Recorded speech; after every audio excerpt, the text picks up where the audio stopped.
Okay, ಇಂಥ ಒಂದು ದುರಂತ ಸಂಭವಿಸಬಾರದಾಗಿತ್ತು, ಸಂಭವಿಸಿದೆ. ಮುಂದೇನು ಅಂತ ನಾವು ಮುಂದಡಿಯಿಡಬೇಕಾಗತ್ತೆ. ಆದರೆ ಟೀಕೆ ಟಿಪ್ಪಣಿಗಳು ಭಾಳಷ್ಟು ಬರ್ತಾ ಇದೆ. ಆದರೆ ಟೀಕೆ ಟಿಪ್ಪಣಿ ಮಾಡೋರು ಯಾರು? ಇದಕ್ಕೊಂದು ಶುಭಾಶಯವನ್ನು ಕೂಡ ಕೋರಿ ಟ್ವೀಟ್ ಮಾಡದವರು. ಕುಂಭಮೇಳ ನಡೀತಾ ಇದೆ. ನೀವು ಯಾವುದೇ ಪಾರ್ಟಿಗಳಾಗಿ, ಕಾಂಗ್ರೆಸ್ಸೋ, ಬಿ ಜೆ ಪಿಯೋ, ಜೆ ಡಿ ಎಸ್ಸೋ, ಕಮ್ಯುನಿಸ್ಟೋ, ಆಮ್ ಆದ್ಮಿನೋ, ಮತ್ತೊಂದೋ ಮಗದೊಂದೋ, ದೇಶ ನಮ್ಮದು ಕಣ್ರಿ. ದೇಶ ನಮ್ಮದು. ಈ ದೇಶ ಇದ್ದರೆ ಮಾತ್ರ ಬಿ ಜೆ ಪಿ, ಈ ದೇಶ ಇದ್ದರೆ ಮಾತ್ರ ಕಾಂಗ್ರೆಸ್, ಈ ದೇಶ ಇದ್ದರೆ ಮಾತ್ರ ಎಡಪಕ್ಷಗಳು, ಈ ದೇಶ ಇದ್ದರೆ ಮಾತ್ರ ಆಮ್ ಆದ್ಮಿ, ಎಲ್ಲವೂ ಅಲ್ವಾ? ಇದು ಈ ದೇಶದ ಒಂದು ಅಸ್ಮಿತೆ ಕಣ್ರಿ. ಆ ಅಸ್ಮಿತೆ 40 ಕೋಟಿ ಜನ ಸೇರುವಂತಹ ಈ ದೊಡ್ಡ ಒಂದು ಹಬ್ಬ, ಅದರ ಜೊತೆ ಹಿಂದೂ ಧರ್ಮ ಬೆಸೆದುಕೊಂಡಿದೆ ಅಂತ ಹೇಳುವಾಗ ಅದಕ್ಕೊಂದು ವಿಶ್ ಮಾಡದವರು, ಆ ಕುಂಭಮೇಳದಲ್ಲಿ ಹೋಗಿ ಮುಳುಗಿದ್ರೆ ಪಾಪ ವಿಮೋಚನೆ ಆಗತ್ತಾ ಅಂತ ಪ್ರಶ್ನೆ ಮಾಡಿದವರು ಈಗ ಬರ್ತಾ ಇದ್ದಾರೆ, ತಪ್ಪಾಗಿದೆ ಅಂತೇಳಿ. ನಿಮಗೆ ಯಾವ ನೈತಿಕತೆ ಇದೆ? ನೀವೊಂದು ವಿಶ್ ಮಾಡಿದರೂ ಕೂಡ ನಿಮಗೊಂದು ನೈತಿಕತೆ ಇರ್ತಿತ್ತು, ಇಲ್ಲ.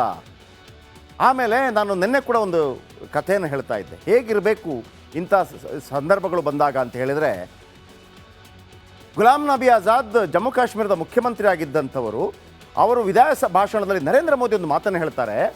ಗುಜರಾತ್ನ ಕೆಲವರು ಜಮ್ಮು ಕಾಶ್ಮೀರ ಪ್ರಯಾಣಕ್ಕೆ ಬಂದಿದ್ದರು, ಆಗ ಟೆರರಿಸ್ಟ್ಗಳು ಅವರನ್ನು ಅಟ್ಯಾಕ್ ಮಾಡ್ತಾರೆ, 8 ಜನ ಸತ್ತೋಗ್ತಾರೆ. ಗುಲಾಂ ನಬಿ ಆಜಾದ್ ನನಗೆ ಫೋನ್ ಮಾಡ್ತಾರೆ. ಅವರು ಗುಲಾಂ ನಬಿ ಆಜಾದ್ ಜಮ್ಮು ಕಾಶ್ಮೀರದ ಮುಖ್ಯಮಂತ್ರಿ ಆಗಿದ್ದರು, ನಾನು ಎಲ್ಲಿ ಗುಜರಾತ್ನ ಮುಖ್ಯಮಂತ್ರಿ ಆಗಿದ್ದೆ. ಫೋನ್ ಮಾಡಿದಂಥ ಗುಲಾಂ ನಬಿ ಆಜಾದ್ ಅಕ್ಷರಶಃ ಅಳ್ತಾ ಇದ್ರು, ತಮ್ಮ ಕುಟುಂಬಸ್ಥರನ್ನು ಕಳ್ಕೊಂಡ ರೀತಿಯಲ್ಲಿ ಅಳ್ತಾ ಇದ್ರು. ನಾನು ತಕ್ಷಣವೇ ನಂತರ ಆಗಿನ ಡಿಫೆನ್ಸ್ ಮಿನಿಸ್ಟರ್ ಆಗಿರುವಂತಹ ಪ್ರಣವ್ ಮುಖರ್ಜಿ ಅವರಿಗೆ ಫೋನ್ ಮಾಡಿಬಿಟ್ಟು ಸೇನಾ ಹೆಲಿಕಾಪ್ಟರ್ನ ತರಿಸ್ಕೊಂಡೆ, ಕೊಡಬೇಕು ಅಂತ ಹೇಳಿದೆ. ಇನ್ನು ಕೆಲವೇ ಗಂಟೆಗಳ ನಂತರ ಗುಲಾಂ ನಬಿ ಆಜಾದ್ ಅವರಿಂದ ಮತ್ತೊಮ್ಮೆ ಫೋನ್ ಕಾಲ್ ಬಂತು. ನೋಡಿದರೆ ಅವರು ಏರ್ಪೋರ್ಟಲ್ಲಿದ್ದರು, ಆ ಹೆಣಗಳನ್ನು ಸಾಗಿಸುವಂಥ ಕಾರ್ಯದಲ್ಲಿ ನಿರತರಾಗಿದ್ದರು. ಆಗಲೂ ಕೂಡ ನನಗೆ ಸಾಂತ್ವನ ಹೇಳಿದರು ಅಂತ ಹೇಳಿಬಿಟ್ಟು ನರೇಂದ್ರ ಮೋದಿಯವರು ರಾಜ್ಯಸಭೆಯಲ್ಲಿ ಒಂದು ರೀತಿಯಲ್ಲಿ ಕಣ್ಣೀರು ಹಾಕಿದಂಥ ದೃಶ್ಯ ಇದೆ. ಯಾಕೆ ಹೇಳ್ತಾ ಇದ್ದೀನಿ ಅಂತಂದರೆ, ಗುಲಾಂ ನಬಿ ಆಜಾದ್ ಯಾರು? ಒಬ್ಬ ಧರ್ಮದಲ್ಲಿ ಜಾತಿಯಲ್ಲಿ ನೋಡಿದರೆ ಓರ್ವ ಮುಸ್ಲಿಂ ನಾಯಕ, ಇವರು ಹಿಂದೂ ನಾಯಕ, ನೀವು ಜಾತಿಯಲ್ಲಿ ನೋಡೋದಿದೆ. ಬಟ್ ಅಲ್ಲಿ ಗುಲಾಂ ನಬಿ ಆಜಾದ್ ಆಗಲಿ, ಇಲ್ಲಿ ನರೇಂದ್ರ ಮೋದಿಯವರಾಗಲಿ ಅಥವಾ ಪ್ರಣವ್ ಮುಖರ್ಜಿ ಆಗಲಿ, ಅದು ಯಾವ ಪಾರ್ಟಿ, ಮತ್ತೊಂದು ಯಾವ ಜನ ಅಂತ ನೋಡಲಿಲ್ಲ, ನಮ್ಮ ಜನ ಅನ್ನುವಂಥದ್ದು ಬಂದಿತ್ತು. ಈ ಸಂದರ್ಭದಲ್ಲಿ ನಮಗೆ ಬರಬೇಕಾಗಿರೋದಷ್ಟೇ, ಎಲ್ಲೇ ಆಗಲಿ, ಎಲ್ಲೇ ಇಂಥ ಪ್ರಕರಣಗಳಾಗಲಿ, ದೇಶ ಮೊದಲಾಗಿರಬೇಕಾಗತ್ತೆ. ನಾಳೆ ಯಾವುದೇ ದುರಂತ ಸಂಭವಿಸಿದರೂ ಕೂಡ ನಮ್ಮ ಮನಸ್ಸು ಮಿಡಿಬೇಕಾಗತ್ತೆ. ಆ ಮಿಡಿಯದೇ ಇದ್ದರೆ ನಾವು ಎಂಥ ಜೀವನ ನಡೆಸಿ ಏನ್ರಿ ಪ್ರಯೋಜನ? ಮಹಾಕುಂಭಮೇಳದಲ್ಲಿ ದುರಂತ ಇವತ್ತೇನು ನಡೆಯಿತು, ಇದೇ ಮೊದಲಲ್ಲವಂತೆ. 1954 ಸ್ವಾತಂತ್ರ್ಯ ಭಾರತದ ಮೊದಲ ಕುಂಭಮೇಳ ನಡೆಯುತ್ತೆ. ಮೊದಲ ಕುಂಭಮೇಳದಲ್ಲೂ ಕೂಡ ಘೋರ ಕಾಲ್ತುಳಿತ ಸಂಭವಿಸಿತ್ತು. ಫೆಬ್ರವರಿ 3, 1954ರಂದು ಕಾಲ್ತುಳಿತ ಸಂಭವಿಸಿತ್ತು. ಅಂದು ಮೌನಿ ಅಮಾವಾಸ್ಯೆ ಎಂದೇ ದುರಂತ ಸಂಭವಿಸಿತ್ತು. ಅಂದು ಕೂಡ ಒಂದೇ ದಿನ ಬರೋಬ್ಬರಿ 800 ಜನ ಕಾಲ್ತುಳಿತಕ್ಕೆ ಸಿಲುಕಿದ್ರಂತೆ. ಕೆಲವರು ಭೀಕರ ಕಾಲ್ತುಳಿತದಲ್ಲಿ ಬಲಿಯಾದರು, ಇನ್ನು ಕೆಲವರು ನದಿಯಲ್ಲಿ ಕೊಚ್ಚಿ ಹೋದರು. ಈಗೆಲ್ಲ ನೋಡಿ ಫುಲ್ ಸೆಕ್ಯೂರಿಟಿ ಎಲ್ಲ, ಮೊದಲೆಲ್ಲ ಹಂಗೆಲ್ಲ ಇರಲಿಲ್ಲ. ಈಗೆಲ್ಲ ಆ ಕಡೆ ಮುಳುಗಿ ಹೋಗೋ ಚಾನ್ಸೇ ಇರೋದಿಲ್ಲ. ಆಮೇಲೆ 1986 ಹರಿದ್ವಾರ, 4 ಕಡೆ ಕುಂಭಮೇಳ ಆಗುತ್ತೆ. ಹರಿದ್ವಾರದಲ್ಲಾಗತ್ತೆ, ನಾಸಿಕಲ್ಲಾಗತ್ತೆ, ಉಜ್ಜಯಿನಿಯಲ್ಲಾಗತ್ತೆ ಮತ್ತು ಪ್ರಯಾಗ್ರಾಜಲ್ಲಾಗತ್ತೆ. 1986 ಹರಿದ್ವಾರ ಕುಂಭಮೇಳದಲ್ಲೂ ಇದೇ ಥರದ ಕಾಲ್ತುಳಿತ ಸಂಭವಿಸಿತ್ತು. ಸುಮಾರು 200 ಜನ ಕಾಲ್ತುಳಿತಕ್ಕೆ ಬಲಿಯಾಗಿದ್ದರು. ಇನ್ನು 2003 ನಾಸಿಕ್ನಲ್ಲಿ ಕುಂಭಮೇಳದಲ್ಲಿ ಕೂಡ ಕಾಲ್ತುಳಿತ ಸಂಭವಿಸುತ್ತೆ. ಹೆಣ್ಣು ಮಕ್ಕಳು, ಪುಟ್ಟ ಮಕ್ಕಳು ಸೇರಿದಂತೆ 39 ಜನ ಬಲಿಯಾಗ್ತಾರೆ. ನಾನು ಈಗಲೂ ಒಂದು ಎಲ್ಲರನ್ನು ರಿಕ್ವೆಸ್ಟ್ ಮಾಡೋದು, ಆ ಪುಟ್ಟ ಮಕ್ಕಳನ್ನೊಂದು ಕರ್ಕೊಂಡು ಹೋಗ್ಬೇಡ್ರಪ್ಪ. ಪುಟ್ಟ ಮಕ್ಕಳೇ ದೇವರು. ಅವ್ರದ್ದು ಯಾವುದೇ ಪಾಪ ಹೋಗ್ಲಿಕ್ಕಿಲ್ಲ. ನೀವು ಪಾಪ ಏನೂ ಮಾಡಿದ ಕಂದಮ್ಮಗಳನ್ನು ಹೋಗಿ ಅಲ್ಲಿ ಮುಳುಗಿಸುವಂಥ ಅಗತ್ಯ ಇಲ್ಲ. ದಯವಿಟ್ಟು ಅವ್ರು ದೊಡ್ಡವರಾದಾಗ ಹೋಗ್ತಾರೆ, ಮಕ್ಕಳನ್ನು ಮಾತ್ರ ಕರ್ಕೊಂಡು ಹೋಗಬೇಡಿ, ಇದು ರಿಕ್ವೆಸ್ಟ್. 2013ರಲ್ಲಿ ಪ್ರಯಾಗ್ರಾಜ್ ರೈಲ್ವೆ ಸ್ಟೇಷನ್ನಲ್ಲಿ ಕೂಡ ದುರಂತ ಸಂಭವಿಸಿತ್ತು. ಪಾದಚಾರಿ ಸೇತುವೆ ಕುಸಿದು 42 ಜನ ಉಸಿರು ಚೆಲ್ಲಿದ್ರು. ಇದು ಮಹಾಕುಂಭದ ಇತಿಹಾಸ. ಓಕೆ, ಇಂಥ ಒಂದು ದುರಂತ ಸಂಭವಿಸಬಾರದಾಗಿತ್ತು, ಸಂಭವಿಸಿದೆ. ಮುಂದೇನು ಅಂತ ನಾವು ಮುಂದಡಿಯಿಡಬೇಕಾಗತ್ತೆ. ಆದರೆ ಟೀಕೆ ಟಿಪ್ಪಣಿಗಳು ಭಾಳಷ್ಟು ಬರ್ತಾ ಇದೆ. ಆದರೆ ಟೀಕೆ ಟಿಪ್ಪಣಿ ಮಾಡೋರು ಯಾರು? ಇದಕ್ಕೊಂದು ಶುಭಾಶಯವನ್ನು ಕೂಡ ಕೋರಿ ಟ್ವೀಟ್ ಮಾಡದವರು. ಕುಂಭಮೇಳ ನಡೀತಾ ಇದೆ. ನೀವು ಯಾವುದೇ ಪಾರ್ಟಿಗಳಾಗಿ, ಕಾಂಗ್ರೆಸ್ಸೋ ಬಿ ಜೆ ಪಿಯೋ ಜೆ ಡಿ ಎಸ್ಸೋ ಕಮ್ಯುನಿಸ್ಟೋ ಆಮ್ ಆದ್ಮಿನೋ ಮತ್ತೊಂದೋ ಮಗದೊಂದೋ. ದೇಶ ನಮ್ಮದು ಕಣ್ರಿ, ದೇಶ ನಮ್ಮದು. ಈ ದೇಶ ಇದ್ದರೆ ಮಾತ್ರ ಬಿ ಜೆ ಪಿ, ಈ ದೇಶ ಇದ್ದರೆ ಮಾತ್ರ ಕಾಂಗ್ರೆಸ್, ಈ ದೇಶ ಇದ್ದರೆ ಮಾತ್ರ ಎಡಪಕ್ಷಗಳು, ಈ ದೇಶ ಇದ್ದರೆ ಮಾತ್ರ ಆಮ್ ಆದ್ಮಿ. ಎಲ್ಲವೂ ಅಲ್ವಾ? ಇದು ಈ ದೇಶದ ಒಂದು ಅಸ್ಮಿತೆ ಕಣ್ರಿ. ಆ ಅಸ್ಮಿತೆ 40 ಕೋಟಿ ಜನ ಸೇರುವಂತಹ ಈ ದೊಡ್ಡ ಒಂದು ಹಬ್ಬ, ಅದರ ಜೊತೆ ಹಿಂದೂ ಧರ್ಮ ಬೆಸೆದುಕೊಂಡಿದೆ ಅಂತ ಹೇಳುವಾಗ ಅದಕ್ಕೊಂದು ವಿಶ್ ಮಾಡದವರು, ಆ ಕುಂಭಮೇಳದಲ್ಲಿ ಹೋಗಿ ಮುಳುಗಿದ್ರೆ ಪಾಪ ವಿಮೋಚನೆ ಆಗತ್ತಾ ಅಂತ ಪ್ರಶ್ನೆ ಮಾಡಿದವರು ಈಗ ಬರ್ತಾ ಇದ್ದಾರೆ, ತಪ್ಪಾಗಿದೆ ಅಂತೇಳಿ. ನಿಮಗೆ ಯಾವ ನೈತಿಕತೆ ಇದೆ? ನೀವೊಂದು ವಿಶ್ ಮಾಡಿದರೂ ಕೂಡ ನಿಮಗೊಂದು ನೈತಿಕತೆ ಇರ್ತಿತ್ತು, ಇಲ್ಲ. ಆಮೇಲೆ ನಾನು ನಿನ್ನೆ ಕೂಡ ಒಂದು ಕಥೆಯನ್ನು ಹೇಳ್ತಾ ಇದ್ದೆ, ಹೇಗಿರಬೇಕು ಇಂಥ ಸಂದರ್ಭಗಳು ಬಂದಾಗ ಅಂತ ಹೇಳಿದರೆ, ಗುಲಾಂ ನಬಿ ಆಜಾದ್ ಜಮ್ಮು ಕಾಶ್ಮೀರದ ಮುಖ್ಯಮಂತ್ರಿ ಆಗಿದ್ದಂಥವರು, ಅವರು ವಿಧಾನ ಭಾಷಣದಲ್ಲಿ ನರೇಂದ್ರ ಮೋದಿ ಒಂದು ಮಾತನ್ನು ಹೇಳ್ತಾರೆ. ಗುಜರಾತ್ನ ಕೆಲವರು ಜಮ್ಮು ಕಾಶ್ಮೀರ ಪ್ರಯಾಣಕ್ಕೆ ಬಂದಿದ್ದರು, ಆಗ ಟೆರರಿಸ್ಟ್ಗಳು ಅವರನ್ನು ಅಟ್ಯಾಕ್ ಮಾಡ್ತಾರೆ, 8 ಜನ ಸತ್ತೋಗ್ತಾರೆ. ಗುಲಾಂ ನಬಿ ಆಜಾದ್ ನನಗೆ ಫೋನ್ ಮಾಡ್ತಾರೆ. ಅವರು ಗುಲಾಂ ನಬಿ ಆಜಾದ್ ಜಮ್ಮು ಕಾಶ್ಮೀರದ ಮುಖ್ಯಮಂತ್ರಿ ಆಗಿದ್ದರು, ನಾನು ಎಲ್ಲಿ ಗುಜರಾತ್ನ ಮುಖ್ಯಮಂತ್ರಿ ಆಗಿದ್ದೆ. ಫೋನ್ ಮಾಡಿದಂಥ ಗುಲಾಂ ನಬಿ ಆಜಾದ್ ಅಕ್ಷರಶಃ ಅಳ್ತಾ ಇದ್ರು, ತಮ್ಮ ಕುಟುಂಬಸ್ಥರನ್ನು ಕಳ್ಕೊಂಡ ರೀತಿಯಲ್ಲಿ ಅಳ್ತಾ ಇದ್ರು. ನಾನು ತಕ್ಷಣವೇ ನಂತರ ಆಗಿನ ಡಿಫೆನ್ಸ್ ಮಿನಿಸ್ಟರ್ ಆಗಿರುವಂತಹ ಪ್ರಣವ್ ಮುಖರ್ಜಿ ಅವರಿಗೆ ಫೋನ್ ಮಾಡಿಬಿಟ್ಟು ಸೇನಾ ಹೆಲಿಕಾಪ್ಟರ್ನ ತರಿಸ್ಕೊಂಡೆ, ಕೊಡಬೇಕು ಅಂತ ಹೇಳಿದೆ. ಇನ್ನು ಕೆಲವೇ ಗಂಟೆಗಳ ನಂತರ ಗುಲಾಂ ನಬಿ ಆಜಾದ್ ಅವರಿಂದ ಮತ್ತೊಮ್ಮೆ ಫೋನ್ ಕಾಲ್ ಬಂತು. ನೋಡಿದರೆ ಅವರು ಏರ್ಪೋರ್ಟಲ್ಲಿದ್ದರು, ಆ ಹೆಣಗಳನ್ನು ಸಾಗಿಸುವಂಥ ಕಾರ್ಯದಲ್ಲಿ ನಿರತರಾಗಿದ್ದರು. ಆಗಲೂ ಕೂಡ ನನಗೆ ಸಾಂತ್ವನ ಹೇಳಿದರು ಅಂತ ಹೇಳಿಬಿಟ್ಟು ನರೇಂದ್ರ ಮೋದಿಯವರು ರಾಜ್ಯಸಭೆಯಲ್ಲಿ ಒಂದು ರೀತಿಯಲ್ಲಿ ಕಣ್ಣೀರು ಹಾಕಿದಂಥ ದೃಶ್ಯ ಇದೆ. ಯಾಕೆ ಹೇಳ್ತಾ ಇದ್ದೀನಿ ಅಂತಂದರೆ, ಗುಲಾಂ ನಬಿ ಆಜಾದ್ ಯಾರು? ಒಬ್ಬ ಧರ್ಮದಲ್ಲಿ ಜಾತಿಯಲ್ಲಿ ನೋಡಿದರೆ ಓರ್ವ ಮುಸ್ಲಿಂ ನಾಯಕ, ಇವರು ಹಿಂದೂ ನಾಯಕ, ನೀವು ಜಾತಿಯಲ್ಲಿ ನೋಡೋದಿದೆ. ಬಟ್ ಅಲ್ಲಿ ಗುಲಾಂ ನಬಿ ಆಜಾದ್ ಆಗಲಿ, ಇಲ್ಲಿ ನರೇಂದ್ರ ಮೋದಿಯವರಾಗಲಿ ಅಥವಾ ಪ್ರಣವ್ ಮುಖರ್ಜಿ ಆಗಲಿ, ಅದು ಯಾವ ಪಾರ್ಟಿ ಮತ್ತೊಂದು ಯಾವ ಜನ ಅಂತ ನೋಡಲಿಲ್ಲ, ನಮ್ಮ ಜನ ಅನ್ನುವಂಥದ್ದು ಬಂದಿತ್ತು. ಈ ಸಂದರ್ಭದಲ್ಲಿ ನಮಗೆ ಬರಬೇಕಾಗಿರೋದಷ್ಟೇ, ಎಲ್ಲೇ ಆಗಲಿ, ಎಲ್ಲೇ ಇಂಥ ಪ್ರಕರಣಗಳಾಗಲಿ, ದೇಶ ಮೊದಲಾಗಿರಬೇಕಾಗತ್ತೆ. ನಾಳೆ ಯಾವುದೇ ದುರಂತ ಸಂಭವಿಸಿದರೂ ಕೂಡ ನಮ್ಮ ಮನಸ್ಸು ಮಿಡಿಬೇಕಾಗತ್ತೆ. ಆ ಮಿಡಿಯದೇ ಇದ್ದರೆ ನಾವು ಎಂಥ ಜೀವನ ನಡೆಸಿ ಏನ್ರಿ ಪ್ರಯೋಜನ? ಮಹಾಕುಂಭಮೇಳದಲ್ಲಿ ದುರಂತ ಇವತ್ತೇನು ನಡೆಯಿತು, ಇದೇ ಮೊದಲಲ್ಲವಂತೆ. 1954 ಸ್ವಾತಂತ್ರ್ಯ ಭಾರತದ ಮೊದಲ ಕುಂಭಮೇಳ ನಡೆಯುತ್ತೆ. ಮೊದಲ ಕುಂಭಮೇಳದಲ್ಲೂ ಕೂಡ ಘೋರ ಕಾಲ್ತುಳಿತ ಸಂಭವಿಸಿತ್ತು. ಫೆಬ್ರವರಿ 3, 1954ರಂದು ಕಾಲ್ತುಳಿತ ಸಂಭವಿಸಿತ್ತು. ಅಂದು ಮೌನಿ ಅಮಾವಾಸ್ಯೆ ಎಂದೇ ದುರಂತ ಸಂಭವಿಸಿತ್ತು. ಅಂದು ಕೂಡ ಒಂದೇ ದಿನ ಬರೋಬ್ಬರಿ 800 ಜನ ಕಾಲ್ತುಳಿತಕ್ಕೆ ಸಿಲುಕಿದ್ರಂತೆ.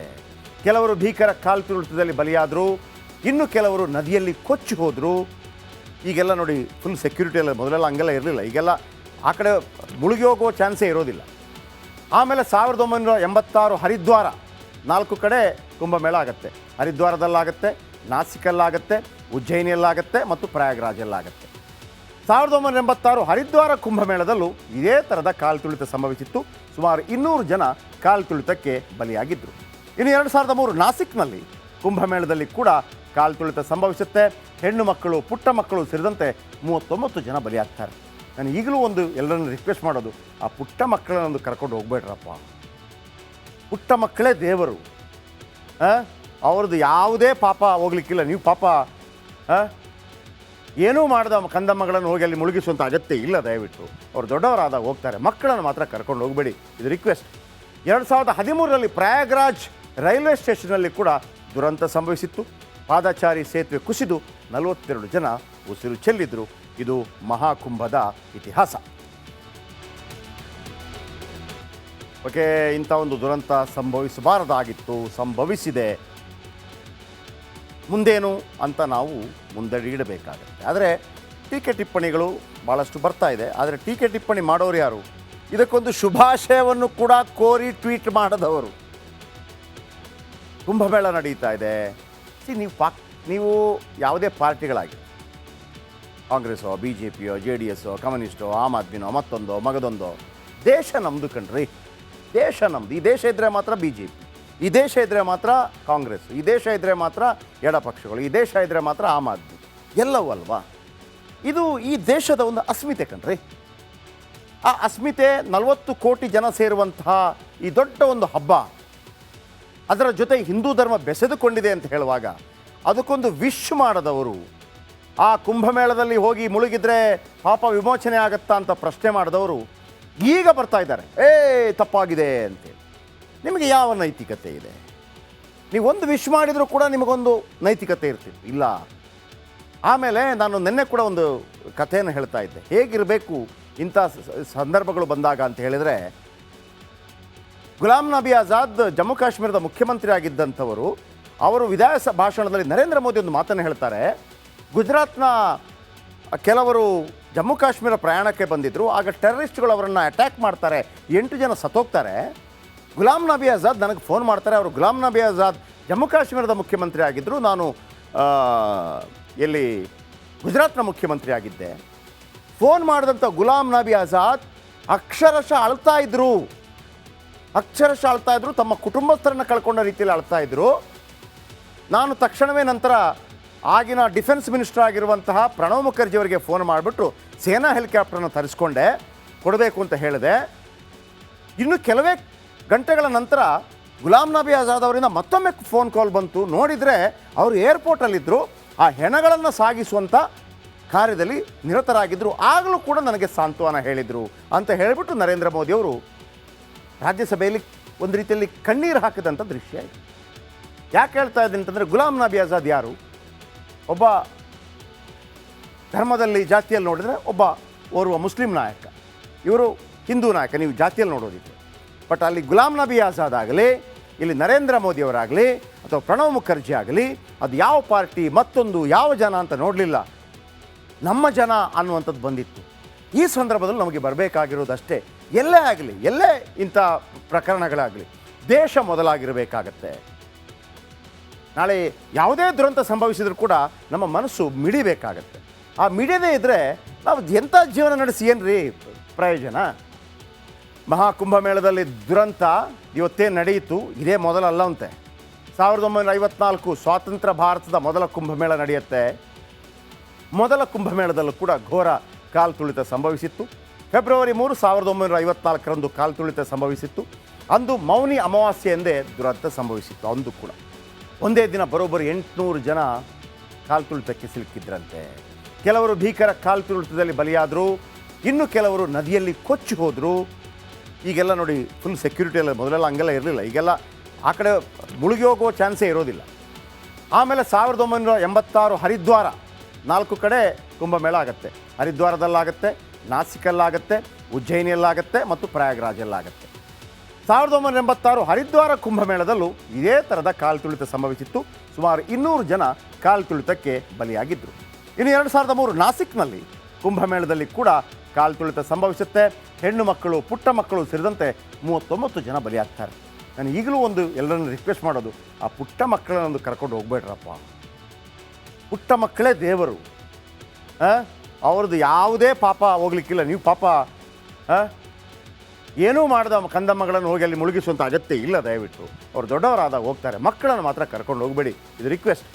2013ರಲ್ಲಿ ಪ್ರಯಾಗ್ರಾಜ್ ರೈಲ್ವೆ ಸ್ಟೇಷನ್ನಲ್ಲಿ ಕೂಡ ದುರಂತ ಸಂಭವಿಸಿತ್ತು. ಪಾದಚಾರಿ ಸೇತುವೆ ಕುಸಿದು 42 ಜನ ಉಸಿರು ಚೆಲ್ಲಿದ್ರು.